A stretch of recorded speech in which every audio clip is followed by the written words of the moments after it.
From the adventures of these American frontier characters, John Ford has created a truly great motion picture. On September 16, 1858, a 23-year-old reporter named Waterman Ormsby climbed into a mud-caked stagecoach in Missouri, expecting an adventure. But he would not get out again for 25 days. The company had 25 days to deliver the mail across 2,800 miles or lose a $600,000 government contract. So the coach would not stop.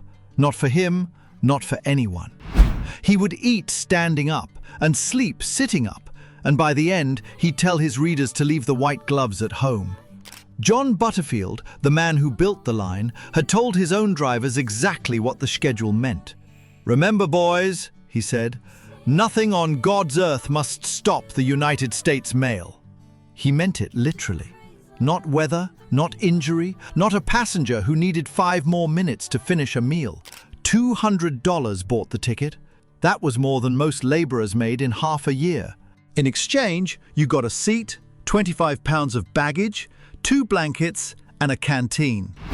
Nobody mentioned the seat was 15 inches wide.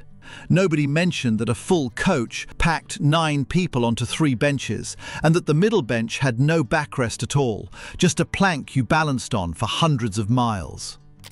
Ormsby himself often had more room than most, riding for stretches with only the mail sacks for company. But nearly every passenger who came after him ended up doing exactly what he described other travelers doing further down the line, interlocking knees with a stranger for 3 weeks straight, because the front and rear seats faced each other, and there was only room for 10 of 12 legs. Somebody's foot spent the trip dangling near the wheel, hunting for a place to rest that didn't exist. Etiquette said you weren't supposed to rest your head on a stranger's shoulder. Exhaustion didn't care what etiquette said. By the 3rd night, heads dropped onto whoever sat closest. A woman raised to never let a man touch her ankle now shared a leg space with one. Hour after hour, mile after mile. The coach smelled like leather, gun oil, and horse sweat. Dust blew straight through the window frames because there was no glass. Only leather curtains you rolled down against a storm and rolled back up the moment the dust got worse than the wind. The heat did its own damage. Through the southwest in summer, the inside of a closed coach could turn into an oven on wheels, and the only relief was opening the curtains, which let in more dust than air. Eyes swelled shut from grit, lips cracked.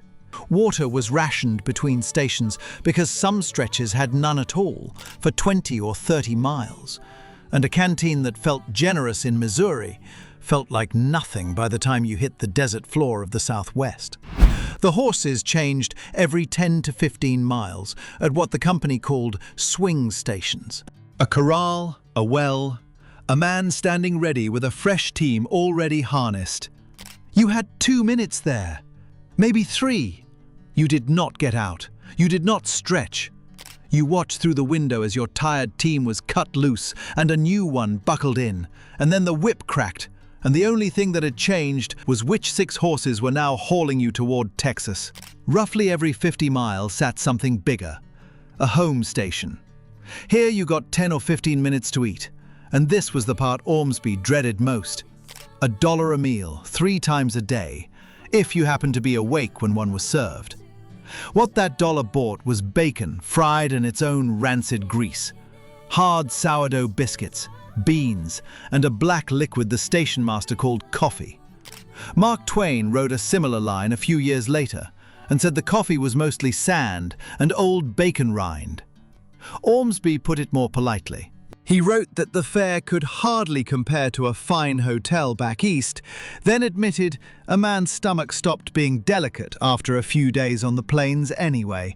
Whatever sat on the table, you ate it fast, standing at a plank counter, because the driver was already checking his watch. The bugle that announced your arrival was the same bugle announcing your departure, whether your plate was empty or not. Sleep was worse than food. Sleep required stillness, and the coach refused to give you any. This route had no roadside inns, nowhere you could count on laying your head on an actual pillow. In some of the wagons, the seat backs folded down to form a bed the length of the vehicle, and when the coach was full, passengers took turns lying across it, while everyone else sat up around them. Ormsby wrote that the jolting felt unbearable the first few nights. Then something changed. After enough sleepless hours, the rocking over rutted desert trail started to feel less like torture and more like a cradle. He said he learned to sleep through the roughest roads there were, and that anyone else would learn just as fast. What he didn't say outright, but every account from that line confirms, is that this wasn't peace. It was the body giving up and shutting itself off, whether the ground underneath it cooperated or not. Not every ticket brought the same misery either. Some lines quietly sorted passengers into classes without ever printing the word on the fare receipt. First-class passengers got to stay seated the entire way, come mud or grade. Second-class passengers were expected to climb out and walk on the roughest stretches, lightening the load so the horses could manage. Third-class passengers, the cheapest ticket on the line, were expected to get out and push whenever the wheels bit down into a rut the animals couldn't clear alone. Ormsby never says which class he'd have counted as. On the maiden run, with barely anyone else aboard, the question hardly applied to him. For the paying strangers who filled that same coach a year later, packed 9 to a bench, it applied constantly. And then came the part nobody put on the advertisement. The part where you, the paying passenger, got out and worked. On steep grades and in bad mud, a full coach was too heavy for 6 exhausted horses to haul. So the driver called for the men inside to climb down and walk alongside, sometimes for a mile or more, so the animals could get the weight up the hill. On the worst stretches, passengers were expected to put their shoulders against the back of the coach and push. The same coach they had just paid $200 to ride in, stuck axle deep in a wash somewhere in the New Mexico territory, with nothing around for 50 miles but scrub brush and a silence that made a person start listening for hoofbeats that weren't their own. You bought a ticket to be carried across a continent. Nobody told you that for some of those 2,800 miles, you'd be carrying the coach instead. 25 days without a real wash left its mark too. There were no baths along the route, no change of clothes beyond what fit in 25 pounds. No way to scrub the dust out of hair or skin between one dry station and the next. By the second week, everyone on board smelled like everyone else, and nobody had the energy left to mind. A traveller who'd started the trip in a fresh collar and pressed trousers arrived in San Francisco looking like he'd crawled the last 500 miles on his hands and knees, because, in a sense, he had.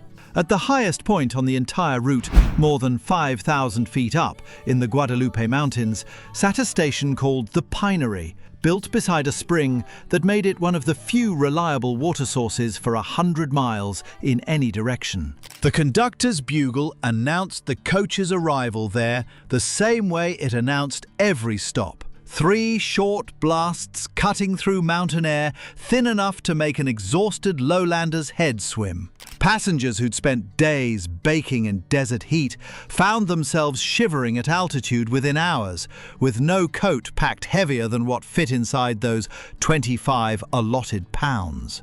Some travellers wrapped themselves in the same 2 blankets meant for sleeping, just to survive the hour it took to change teams and roll back down toward the desert floor. The land never stopped raising the stakes. Between Missouri and California, the route crossed Comanche country, then the territory of the Chiricahua Apache, whose raids on stage stations made the stretch through New Mexico and Arizona the most dangerous on the entire line. Stations got burned, stock got run off in the night.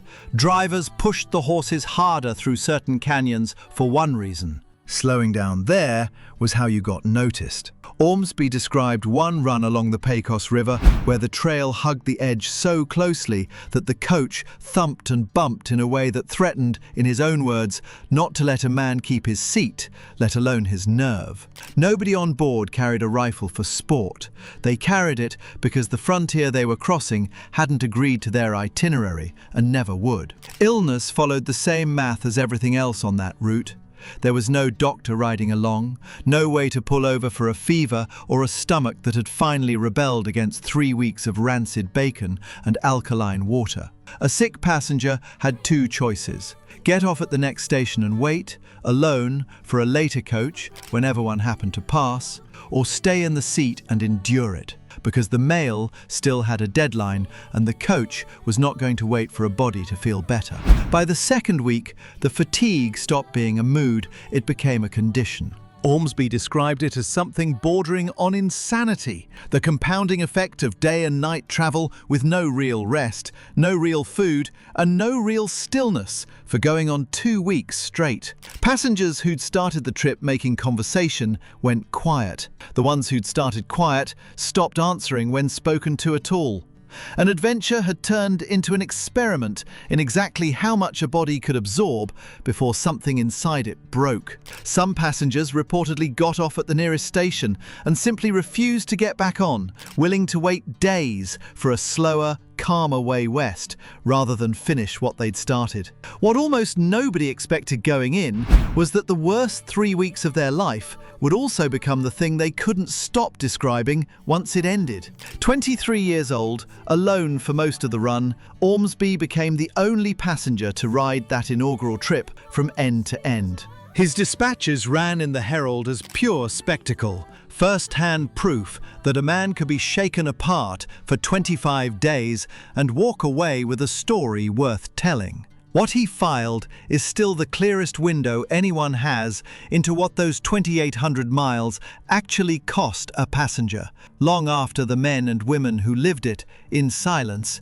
were forgotten. On October 10th, 1858, the coach rolled into San Francisco, 23 days and 23 hours after leaving Missouri. Ahead of schedule, ahead of the government's deadline, mail intact. Crowds met it at the station. Ormsby stepped down, stiff, sunburned and thinner than when he'd left, and filed the dispatch that made him, briefly, the most famous passenger in America. The mail had gone through. The horses had held. The men who'd pushed the coach out of the mud somewhere in the southwest never got their names in the paper at all. Was it worth $200, 3 weeks without a real bed, a stranger's knee locked against yours for 600 hours straight, and a stretch of Apache territory that could have ended the trip for good? Ormsby seemed to think so. The Butterfield line lasted less than 3 years before the Civil War and the telegraph made it obsolete, and he'd gotten the ride while it still existed. If you'd been on that coach at midnight in the New Mexico desert, shoulder against the wheel, would you have called it the trip of a lifetime? Or would you have wanted your $200 back?